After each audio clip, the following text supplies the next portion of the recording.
நம்ம வந்து குழந்தையாக இருக்கும்போதே விஞ்ஞானத்துக்கு வந்துட்டோம். விஞ்ஞானத்தில் ஜெயித்ததுக்கு பின்னாடி தான் கல்யாணம்னு சொன்னோம். இதை வந்து என்னோடய பள்ளியில் படிச்சுட்டு இருந்த மாணவர்களுக்கு தெரியும். அப்புறம் கரஸில் படிச்சுருக்கும்போது மாணவர்களுக்கும் தெரியும்.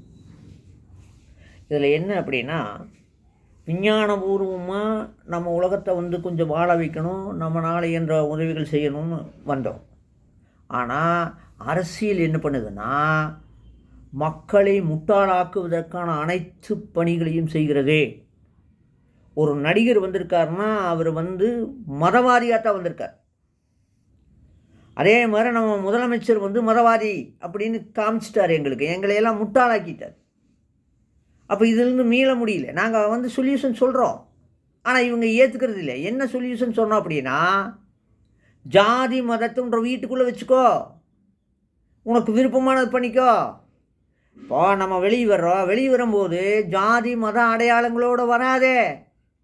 நாம் போட்டிருக்கோன்னா, காவி உடை அணிஞ்சு வர்றேன்னா, உத்தராட்சி கோட்டை கட்டியிருக்கிறேன்னா, கேப் போட்டிருக்கேன்னா, சிலுவை போட்டிருக்கேன்னா, டர்பன் கட்டியிருக்கேன்னா, என்னையா மொட்டை அடித்து வெள்ளையும் போட்டுக்கிறேன்னா, இப்படி இந்த ஜாதி மத அடையாளங்களோட வெளியே வராதீங்கன்னு சொன்னோம்.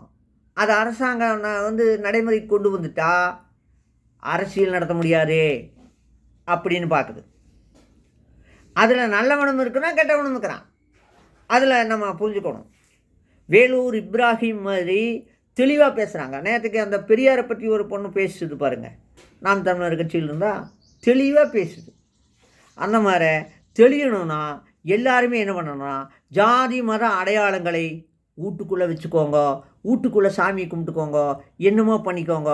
வெளியே வரும்போது மனிதர்களாக இணைவோம் அப்படிங்கிற நல்ல கருத்தை நாங்கள் சொல்கிறோம். நன்றி, வணக்கம்.